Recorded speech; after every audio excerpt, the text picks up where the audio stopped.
All right, YouTube. So today's video, I'm actually going to hold the microphone in my hand. Welcome back to Megapixel Monday. And today we're actually resuming the series, and then obviously we'll continue to make some more tutorials on the R5 Mark II. And do that. Apparently, a lot of people found a lot of value in those tutorials. If you did, leave a comment down below. If you're subscribed and you're new here, welcome. And I hope you'll plan to stay. Today's topic is a little different. Obviously, we all lust for more gear all the time and want, new and better things, which is great. So this topic is going to be slightly different, and I'm going to try to give you a different take, right? Can you buy the new gear, get excited about it just like everyone else? Sure. Yeah, absolutely. If that's what you want to do, you have the money, go ahead and do it. But be very careful of these people that almost like behave like I hate using the word like gear mongers, but they really are like they're like obsessed with getting you to buy new things, right? I'm guilty of it too. So the only thing I can tell you is if you bought something about 4 years ago, 5 years ago, and you really feel like you need to upgrade, ask yourself the question: what is the current one that you have not doing for you? And sometimes you just want the newer, thing, camera, toy, whatever. Fine, no problem. Go for it. The only thing I'll tell you is just what's happened in the last decade, 10 years, 2014 to 2024. 2014, when I first started this channel, we were shooting the 7D Mark II on the Canon side. I think the Nikon D500 was there. We have the Canon 5DSR just coming out, 5DS, 5DSR. Nikon had the D810 maybe, then the D850 came out. And then obviously Sony was dabbling into the A7R type of series of cameras, their first iterations of their full frame mirrorless. That's sort of what was happening, and then Fuji was super strong. X Pro, this, that, and the other. So that's where we were. Have we come like leaps and bounds when it comes to image quality since then? Not really. We really haven't. Feature-wise, on what mirrorless cameras can do, yes, it has. But it also has done two things for me. One, it has removed me more and more from the picture-making process and turned me more into a picture-taking type of, object behind the shutter, just because of the automation and all of the advancements that are there. Not saying that the previous cameras couldn't do a lot of these things. They could do quite a lot of things. The problem is you had to spend a lot of money to be able to do those things. And today you're getting that in your $1,000 camera. So if you can't afford the $7,000 to $10,000, professional body, no problem. Your $1,000 camera can do pretty much the same thing. Got the same processor now. Like a Digic X processor from Canon is available in their $1,000 camera. So in that respects, the customer wins. But if you are someone that is still very content on shooting your DSLR, for example, there's really no reason to, move to mirrorless unless you really want to, or something's wrong and you really don't want to replace it with another DSLR, right? Because honestly, if you don't need the new feature sets, you're not going to benefit big time from image quality. Actually, the image quality has gotten worse on cameras as the speed has gone up. So pick your own battle, right? When we look at some of these new stack sensors, they're actually worse than even the 5D Mark II, which was introduced back in 2006, 7. That's not, advancement. That's Yes, you got a faster camera, but at the cost of image quality, for example. So some of them are pretty good, but then you got to pay for those, right? The nicer cameras, the 5D, the R5 Mark II, Sony A7R5, Nikon Z8, Z9. You got to pay for that. Those ain't cheap, right?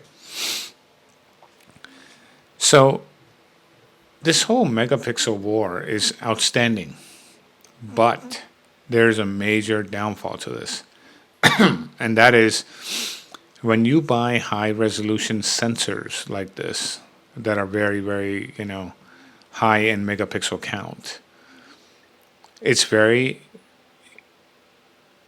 I don't want to say customary, but it's very important that you spend money on good glass.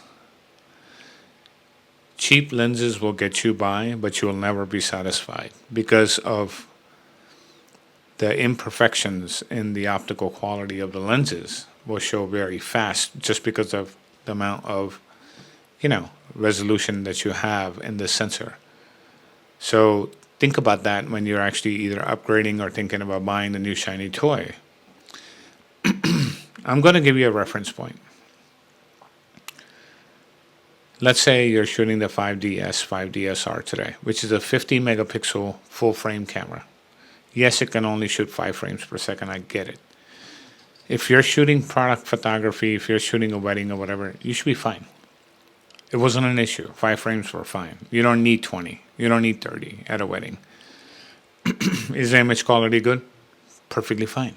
If you're using strobes, flash, all these different things, no issues, right? Can you shoot up to ISO 3200, 6400? Sure. With the new noise reduction software, it's pretty incredible on what you can do even with a older DSLR like that, or even a Nikon D850 for that matter. For a reference point, megapixel wise, that's like 45 or whatever it was, and this was 50.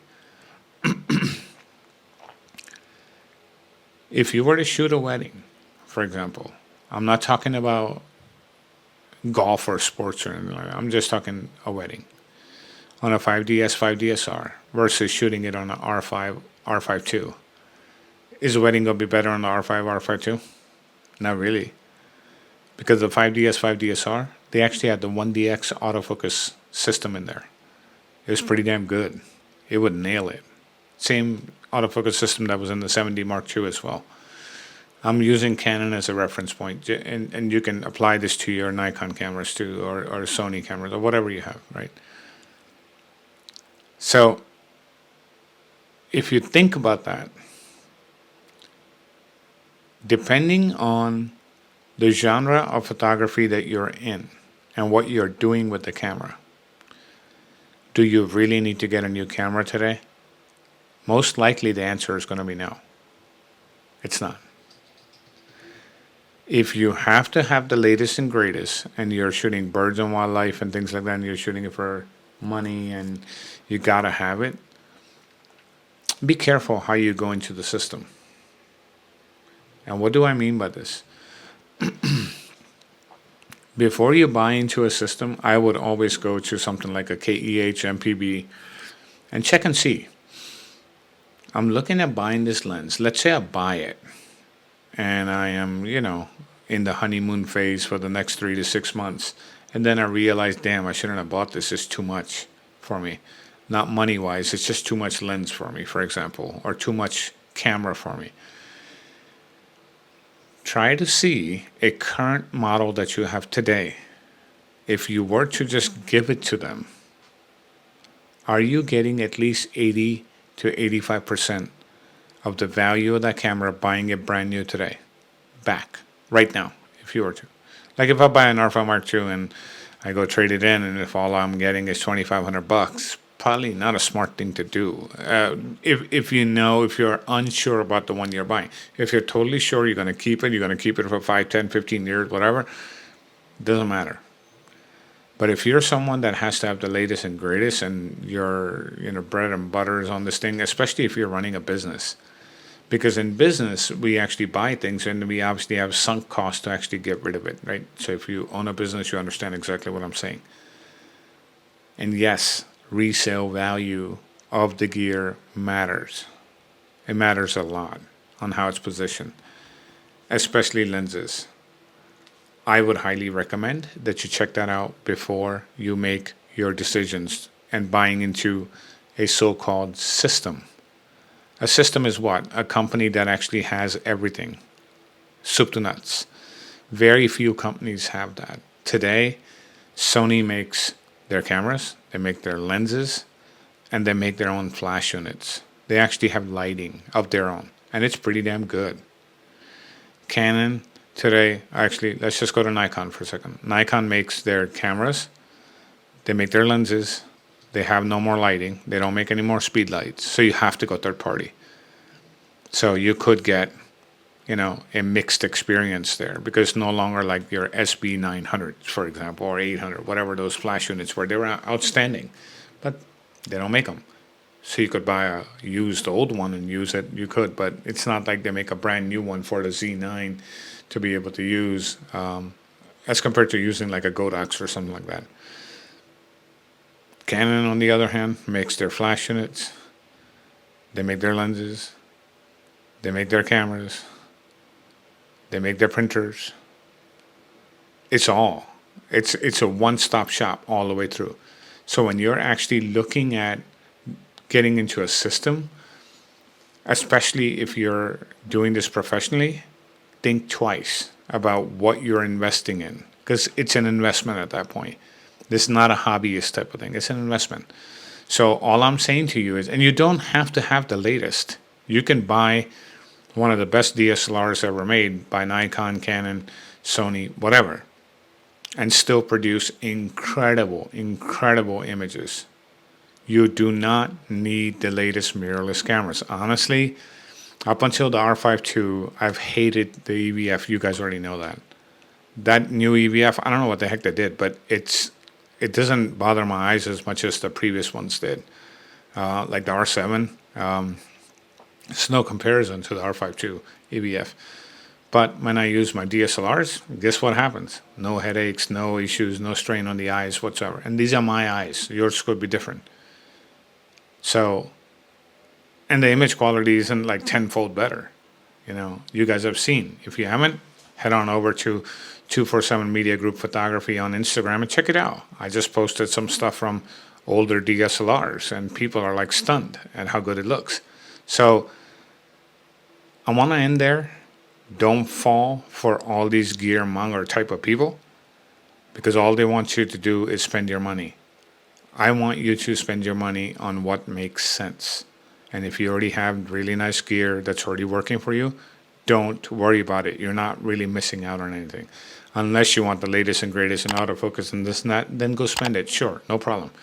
But please make wise decisions, especially with the economic situation out there today. Do not put your family at risk going out there blowing your money when you can't afford to do it and stretching. Don't do it. Okay? With that, like, subscribe, be nice to each other. Hopefully this Megapixel Monday almost turned into like a Therapy Thursday, but it's not. Therapy Thursday is coming on Thursday. So with that, I will talk to you tomorrow on TTO Tuesday. Thank you.